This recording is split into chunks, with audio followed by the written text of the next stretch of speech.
3, 2, 1. Audio Jungle. Audio Jungle.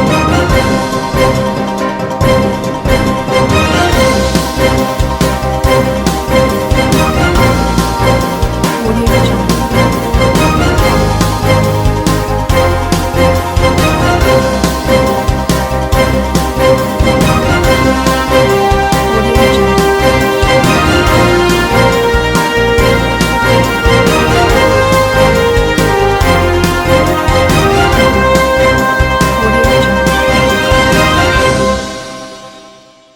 नमस्कार, मैं हूं नरेश राघानी और आप देख रहे हैं हॉराइजन न्यूज। श्री रानी सती दादी का शक्ति जन्मोत्सव मनाया हर्षोल्लास के साथ। दादी भक्त कविता अग्रवाल के निवास पर दादी भक्तों ने किया दादी पाठ चुंदरी उत्सव भी मनाया। श्री दादी परिवार महिला मंडल अजमेर द्वारा श्री श्री 1008 रानी सती दादी झुंझुनू वाली का शक्ति जन्मोत्सव अप्सरा मेंशन के पास कृष्णगंज में दादी भक्त कविता अग्रवाल व कुंज बिहारी अग्रवाल के निवास पर बड़े ही हर्षोल्लास के साथ मनाया गया। दादी भक्त लेखा गर्ग ने बताया कि दादी परिवार महिला मंडल द्वारा इस उत्सव में सभी दादी भक्तों ने श्रद्धा भाव से भाग लिया है। सदस्यों का तिलक लगाकर अभिनंदन किया गया। तत्पश्चात भजन गायक सुभाष भट्ट द्वारा दादी जी का संगीतमय मंगल पाठ किया गया। पाठ के दौरान दादी के भजनों की सुमधुर प्रस्तुति भी दी गई। इसके साथ ही दादी जी का चुंडली उत्सव भी मनाया गया। अग्रवाल परिवार द्वारा पाठ के पश्चात सभी श्रद्धालुओं को भोजन प्रसादी कराई गई। दादी पाठ में कोविड-19 की सरकार के आदेशों की अनुपालना भी की गई।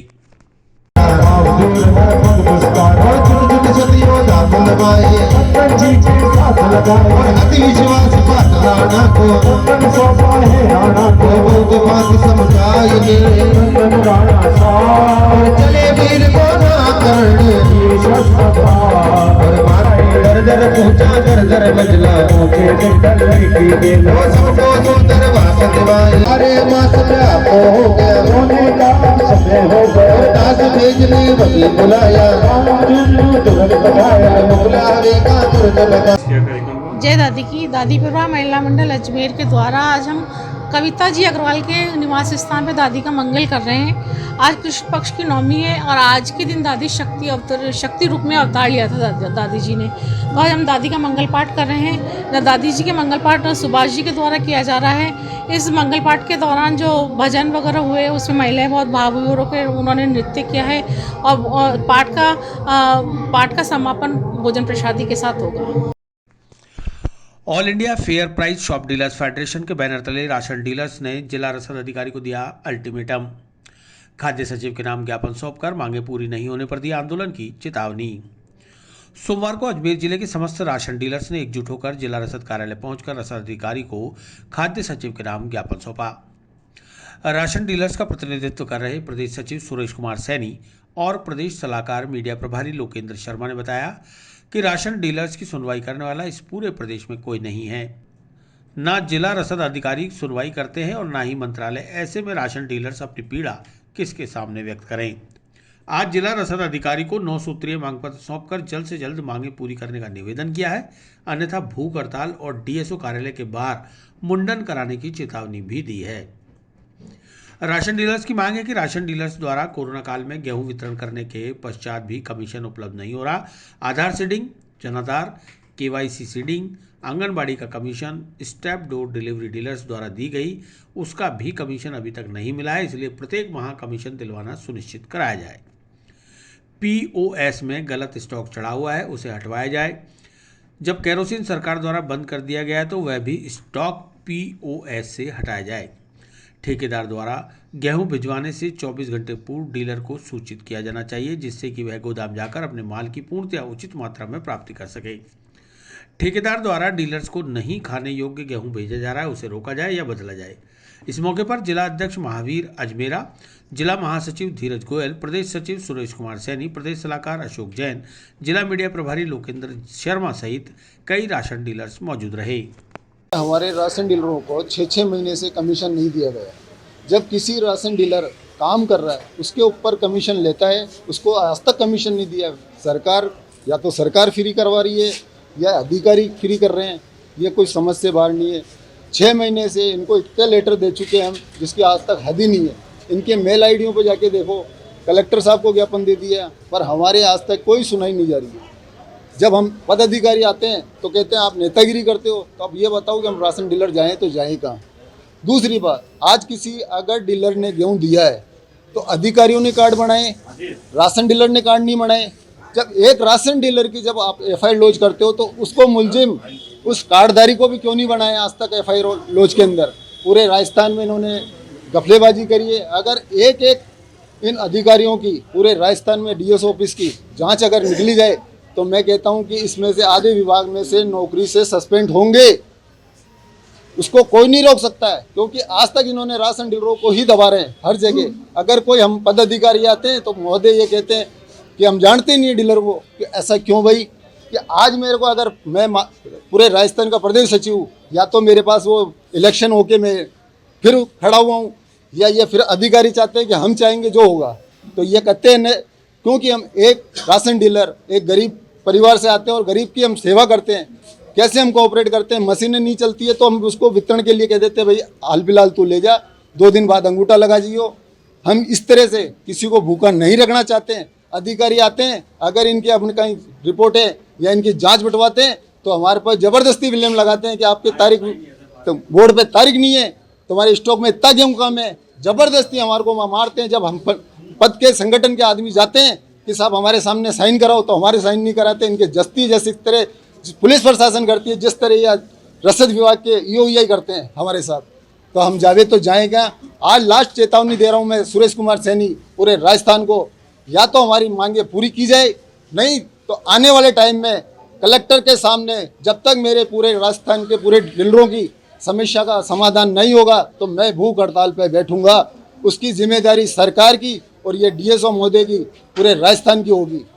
इसके साथ मेरे साथ कुछ भी होता है या तो मेरे को मौत भी आ जाएगी तो मैं राशन डीलरों के लिए तैयार तत्पर रहूंगा। प्रदर्शन किया गया है। आज 6 माह से जो राशन डीलरों का कमीशन नहीं मिला है, हम उसको लेके फेडरेशन जिला रसद अधिकारी को पूर्व में भी हम अवगत करा चुके हैं, कलेक्टर साहब को अवगत करा चुके हैं, सरकार को अवगत करा चुके हैं।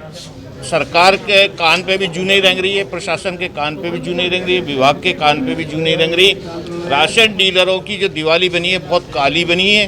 राशन डीलर किस तरह से अपना घर परिवार चला रहा है वो स्वयं जानता है, उसकी आत्मा जानती है। अगर राशन डीलरों की मांगों को शीघ्र नहीं माना गया तो मैं घोषणा करता हूं कि मैं यहाँ बाहर गेट के बाहर जिला रसद अधिकारी गेट के बाहर अपना मुंडन कराऊंगा और उसका सारा श्रेय सरकार को और विभाग को जाएगा। हमारे खाद्य मंत्री जी कहते हैं कि राशन डीलर प्रतिष्ठित व्यक्ति है। प्रताप सिंह जी खाचरियावास कहते हैं कहाँ से प्रतिष्ठित हो गया जब उसको खाने को ही नहीं मिल रहा है। आप किस तरह की घोषणा कर रहे हैं, किस तरह की लॉलीपॉप दे रहे हैं राशन डीलरों को। राशन डीलर अब चुप बैठने वाला नहीं है। राशन डीलर अब आगे अपनी जो भी फेडरेशन रणनीति बनाएगा उसके तहत हम कार्रवाई करेंगे। इसमें आज हमें वार्ता हो रही है डीएसओ साहब से, और जो भी वार्ता होगी सकारात्मक होती है कि नकारात्मक होती है ये समय पे हम आपको अवगत करा देंगे। हाँ, हमने डीएसओ साहब से ना भीख मांगी है कि हमें हमारा परिवार चलाना है, राशन की दुकानों का किराया नहीं निकल रहा है, बिजली का बिल आज तक बकाया है डीलरों का। डीलर जाए तो कहाँ जाए। कोटरा स्थित शहरी प्राथमिक स्वास्थ्य केंद्र में सीमेंट की आकर्षक बेंचें भेंट। हॉस्पिटल में आने वाले मरीजों एवं परिजनों को खड़े रहने से मिलेगी मुक्ति। जन सहभागिता, सेवा भावना एवं सकारात्मक सोच से सार्वजनिक कार्य संभव हो सकते हैं। विकास के लिए सरकार व प्रशासन के साथ साथ जन सहयोग भी जरूरी है। ऐसे विचार जिला चिकित्सा एवं स्वास्थ्य अधिकारी डॉक्टर के सोनी ने लॉयंस क्लब अजमेर द्वारा प्रगति नगर कोटड़ा स्थित शहरी प्राथमिक स्वास्थ्य केंद्र में मरीजों एवं परिजनों के बैठने के लिए सीमेंट की मजबूत व आकर्षक बेंचें भेंट करते हुए व्यक्त किए। पीआरओ लॉयन राजेंद्र गांधी ने बताया कि प्रांतीय कार्यक्रम के तहत स्थायी प्रोजेक्ट के तहत ये बेंचें लगाई गई हैं, जिससे हॉस्पिटल में आने वाले मरीजों व उनके परिजनों को खड़े रहने से मुक्ति मिलेगी। क्लब अध्यक्ष लॉयन अशोक पंसारी ने कहा कि लॉयंस क्लब हमेशा समर्पण भाव से सेवा के लिए तत्पर रहता है, आगे भी यहाँ की ज़रूरतों को पूरा करते रहेंगे। आज 6 बेंचें जीवन विहार सत्संग मंडल के सहयोग से लगवाई गई हैं। प्रांतीय सचिव प्रशासनिक लॉयन M.K. रॉय ने कहा कि हॉस्पिटल में मौसमी बीमारियों व कोरोना की वैक्सीन लगवाने से बढ़ती भीड़ के कारण मरीजों व उनके साथ आने वाले लोगों को खड़े रहना पड़ता है। इसी को ध्यान में रखकर क्लब द्वारा आमजन की सुविधार्थ यह बेंचें लगवाई गई हैं। इससे पूर्व सिविल डिफेंस के अमर सिंह राठौड़ ने सभी अतिथियों का माल्यार्पण का स्वागत किया। अंत में केंद्र की चिकित्सा प्रभारी डॉक्टर आशा गर्ग ने सभी का धन्यवाद ज्ञापित किया। नागरिक सुरक्षा में सबका हित में हमारा हित है। इस हित के तहत कोटड़ा डिस्पेंसरी में मरीजों के लिए बैठने की व्यवस्था नहीं थी, तो हमने यहाँ की आवश्यकता को ध्यान रखते हुए राजेंद्र गांधी जी को हमने निवेदन किया। हमारे अजमेर द्वारा 6 वार्को चेयर्स जो कोटा डिस्पेंसरी को दी गई है, इसकी अति आवश्यकता थी मरीजों के हित के लिए, बैठने की व्यवस्था के लिए। इसका हम तहे दिल से धन्यवाद करते हैं अंसारी जी का, गांधी जी का, लॉयन हमारे अमर सिंह जी का और इनकी पूरी टीम का साधुवाद। ये समय समय पर हमारे को बार बार प्रोत्साहित भी करते रहते हैं, हर नेशनल प्रोग्राम्स में भी, और हमेशा मदद के लिए हमेशा तत्पर रहते हैं। इनको बहुत बहुत धन्यवाद। इसी कड़ी के अंदर हमने आज कोटड़ा स्थित सामुदायिक भवन की ओर से, जब हॉस्पिटल की ओर से बैठने के सुविधा की दिक्कत आ रही थी, तो उनकी तरफ से मांग आई कि बैठने के लिए, मरीजों के बैठने के लिए कुर्सियाँ चाहिए। तो हमने 18 मरीज एक साथ 18 मरीज के अटेंडेंट बैठ सकते हैं, इसकी व्यवस्था के लिए 6 चेयर्स यहाँ पे हमारे एक लॉयंस साथी के सहयोग से लगाई है। और आगे भी हम इस तरह के काम करते रहते हैं। लॉयंस क्लब सेवा के भाव में अजमेर ने अभी तक कम से कम 25 लाख के प्रोजेक्ट अजमेर कर चुका है। राजस्थान लोक सेवा आयोग में नए ब्लॉक का मुख्यमंत्री ने किया वर्चुअल शिलान्यास। शिलान्यास के साथ ही आरपीएससी मैनुअल वॉल्यूम के प्रथम और द्वितीय खंड का भी किया विमोचन। राजस्थान लोक सेवा आयोग का वर्तमान भवन वर्ष 2000 में बनवाया गया था। भवन में लंबे समय से जगह की कमी महसूस की जा रही थी, जिसे लेकर नए ब्लॉक के निर्माण की अनुशंसा की गई। सोमवार को राजस्थान लोक सेवा आयोग परिसर में नए ब्लॉक का शिलान्यास मुख्यमंत्री अशोक गहलोत के द्वारा कर दिया गया। इस नए ब्लॉक को बनवाने की वजह बताते हुए बताया गया कि आयोग में कामकाज के विस्तार को देखते हुए नए परिसर की आवश्यकता थी, इसलिए नया ब्लॉक बनवाया जा रहा है। इस ब्लॉक के निर्माण की लागत लगभग 3 करोड़ 73 लाख रुपए अनुमानित है, जिसमें 1.25 करोड़ रुपया राज्य सरकार द्वारा जारी कर दिया गया है।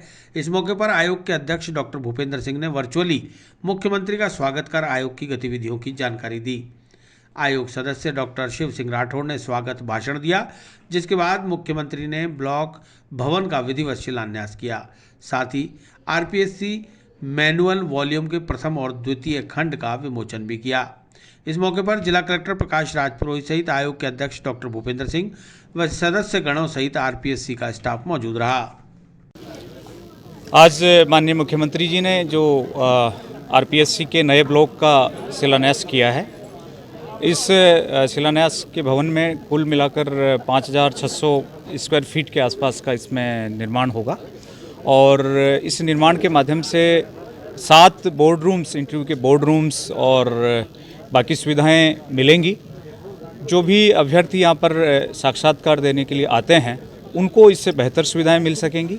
कुल ये जो मुझे बताया गया है कि पूरा प्रोजेक्ट 373 लाख के आसपास का प्रस्तावित है और हमें उम्मीद है कि जो कार्यकारी एजेंसी है सार्वजनिक निर्माण विभाग, वो समय पर इसका काम को पूरा करेगी। और इसके साथ ही जो आज मैनुअल का लोकार्पण भी माननीय मुख्यमंत्री जी ने किया है, विमोचन किया है, उस मैनुअल के माध्यम से हमारे आयोग की आंतरिक कार्यप्रणाली में सुधार होगा और साथ ही जो एक ग्रीवांस रिड्रेसल का एक सिस्टम विकसित किया गया है, उस सिस्टम के माध्यम से जो अभ्यर्थी अपनी जो भी समस्याएं आयोग में रखेंगे, उनका समय पर निराकरण हो सकेगा, उनको जानकारी मिल सकेगी कि उनके आवेदन पर, उनकी समस्या पर आयोग के द्वारा क्या कार्रवाई की जा रही है। सर, 2 महत्वपूर्ण बातें मुख्यमंत्री का जो संबोधन था उससे निकलकर सामने आई है। पहले तो परीक्षा की विश्वसनीयता केवल आरपीएससी का विषय नहीं, सरकार का भी विषय है जी। और दूसरी जो महत्वपूर्ण बात उन्होंने कही है, वो आरपीएससी का एक कक्ष सचिवालय में निर्धारित करना और वहाँ पर डीपीसी करना। ये सुझाव के रूप में देखा जाए या आयोग इस संबंध में कोई आगे कार्रवाई कर रहा है? ये निश्चित रूप से वहाँ मुख्यमंत्री जी, माननीय मुख्यमंत्री जी ने निर्देश प्रदान किए हैं, तो और वहाँ पर अध्यक्ष महोदय भी वही हैं, माननीय सदस्यगण भी वही हैं, तो आयोग निश्चित रूप से इस पर आगे कार्रवाई करेगा। एक परीक्षा की विश्वसनीयता को लेकर के क्योंकि आपने आज ही ज्वाइन किया है, कहीं ना कहीं जिम्मेदारी अब आने वाले समय में इसकी आप पर होगी। किस तरीके से आयोग क्या कुछ नवाचारों की दिशा में आगे बढ़ेगा? निश्चित रूप से मैं तो यही कहना चाहूँगा कि इस जो प्रतिष्ठित संस्था है उसकी जो विश्वसनीयता है, और विश्वसनीयता इस बात की है कि हमारे जो भी बेरोजगार साथी हैं उनको जो नियम हैं, कार्यप्रणाली है, पारदर्शिता के साथ में सारी परीक्षाएं पूरी हो और उनको कोई संशय नहीं रहे। तो इस दिशा में जितने भी तरीके के उपाय किए जा सकते हैं वो उस पर आयोग पहले से ही विचार कर रहा है। राजस्थान शिक्षक संघ राष्ट्रीय अजमेर का 2 दिवसीय जिला स्तरीय शैक्षिक सम्मेलन प्रारंभ। साईं बाबा मंदिर परिसर में आयोजित शैक्षिक सम्मेलन में शिक्षकों की समस्याओं पर होगा चिंतन मंथन। राजस्थान शिक्षक संघ राष्ट्रीय अजमेर का जिला स्तरीय शैक्षिक सम्मेलन 29 और 30 नवंबर को अजय नगर स्थित साईं बाबा मंदिर परिसर में आयोजित किया जा रहा है। सोमवार को शैक्षिक सम्मेलन का उद्घाटन समारोह आयोजित किया गया, जिसमें मुख्य अतिथि जिला प्रमुख श्रीमती सुशील कंवर पराड़ा थी, जबकि अध्यक्षता नगर निगम महापौर ब्रजलता हाड़ा ने की। वहीं मुख्य वक्ता के तौर पर साध्वी अनादि सरस्वती मौजूद थी। इसी के साथ विशिष्ट अतिथि के तौर पर समाजसेवी व राष्ट्रीय खो खो संघ के उपाध्यक्ष भंवर सिंह पराड़ा, साईं बाबा मंदिर ट्रस्ट के ट्रस्टी महेश तेजवानी और वार्ड 29 की पार्षद हेमलता खत्री मौजूद रहे। सभी अतिथियों ने दीप प्रज्वलित कर और माल्यार्पण कर शैक्षिक सम्मेलन का शुभारंभ किया। राजस्थान शिक्षक संघ राष्ट्रीय के जिला मंत्री सत्यनारायण शर्मा ने बताया कि 2 दिवसीय जिला स्तरीय शैक्षिक सम्मेलन के दौरान शिक्षकों की विभिन्न समस्याओं को लेकर चिंतन मंथन किया जाएगा। साथ ही शिक्षक समस्याओं के निराकरण के लिए शिक्षा विभाग व सरकार तक मांगों को पहुंचाने का कार्य भी होगा। उन्होंने बताया कि मौजूदा समय में कोविड-19 की वजह से शिक्षा और शिक्षण कार्य में काफ़ी बदलाव आए हैं, जैसे ऑनलाइन क्लासेस और ऑफलाइन क्लासेस के बीच अंतर, जिसे लेकर शिक्षक को शिक्षण कार्य कराने में कई तरह की परेशानियों का सामना करना पड़ रहा है। शैक्षिक सम्मेलन में उपशाखा अराई, किशनगढ़, बिनाय, सरवाड़, केकड़ी, नसीराबाद, पीसागन, पुष्कर, अजमेरू अजमेर सहित समस्त जिला व उपशाखा कार्यकारिणी सदस्य मौजूद रहे। शैक्षिक सम्मेलन का समापन मंगलवार को होगा। सम्मेलन में जिला अध्यक्ष विष्णु सिंह राठौड़, जिला सभा अध्यक्ष नारायण लाल चौधरी, घनश्याम शर्मा, जिला संगठन मंत्री दीपेंद्र सिंह राठौड़, अतिरिक्त जिला मंत्री सतीश शर्मा, जिला महिला मंत्री रेखा बघेल सहित कार्यकारिणी सदस्य मौजूद रहे।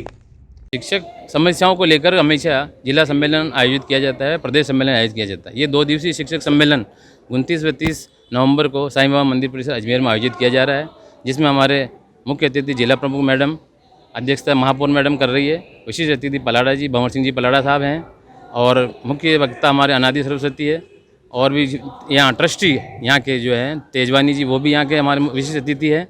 और सभी समस्याओं को लेकर के शिक्षकों का जो ये रूपरेखा तैयार करते हैं, फिर उसको हम आगे प्रदेश के अंदर भेजते हैं। जो प्रदेश सम्मेलन होता है वो सारी समस्याएं हमारी आगे जाती है। मुद्दा शिक्षकों की समस्या है, जैसे BLO में लगाया जा रहा है, ऑनलाइन क्लासेस को लेकर के है, और भी किसी से ऑनलाइन ऑफलाइन क्लासों को लेकर के, सभी समस्याओं को लेकर के यहाँ खुली वार्ता की जाएगी। जिसमें समस्याएं उत्पन्न होगी वो सारी हम आगे नोट करके उनको प्रदेश स्तर पर पहुँचाएंगे।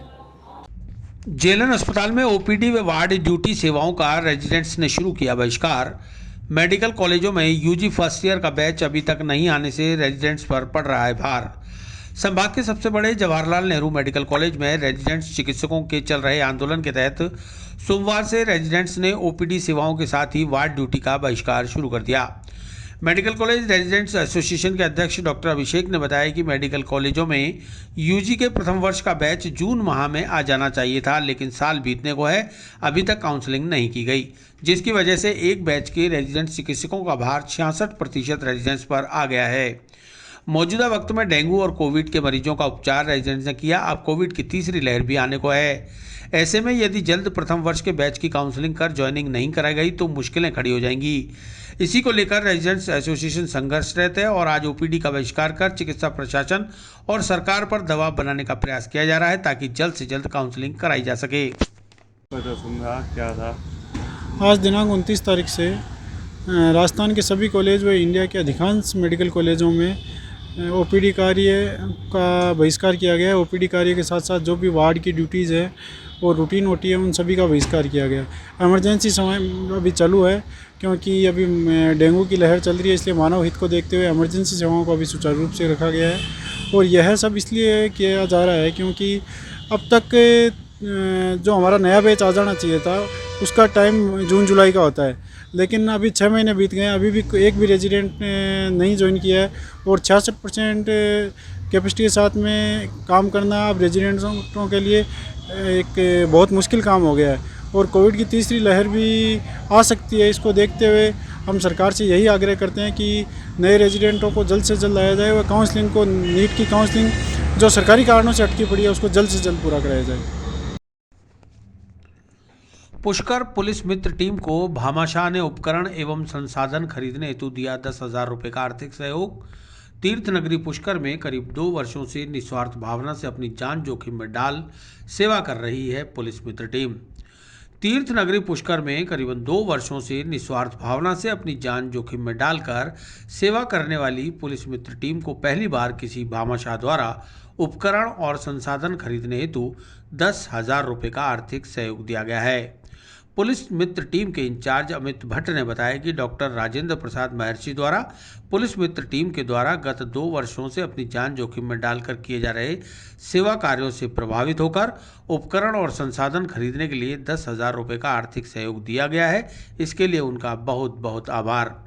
राजेंद्र महर्षि ने बताया कि अमित भट्ट के नेतृत्व में पुलिस मित्र टीम गत 2 वर्षों से निस्वार्थ भावना से पुष्कर सहित आसपास के क्षेत्रों में अपनी जान जोखिम में डालकर सेवा का कार्य कर रही है। मैं हमेशा समाचार पत्रों और सोशल मीडिया में प्रकाशित खबरों को पढ़ता और देखता आ रहा हूं और कई बार ऐसा लगता है कि पुलिस मित्र टीम के पास संसाधन और उपकरण नहीं होने के बावजूद भी वे लगातार सेवा कार्य कर रहे हैं। मुझे खुशी है कि पुष्कर जैसी धार्मिक नगरी में पुलिस मित्र टीम द्वारा काफ़ी सराहनीय कार्य किए जा रहे हैं।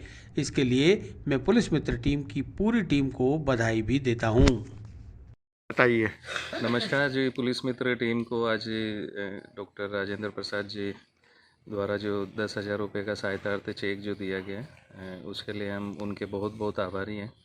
और डॉक्टर राजेंद्र प्रसाद जी महर्षि जी ने ये चेक पुलिस मित्र टीम को अपने सुरक्षा उपकरण खरीदने के लिए दिए गए, क्योंकि टीम के पास संसाधनों की थोड़ी कमी देखी जा रही है जो काफ़ी लंबे समय से चली आ रही थी।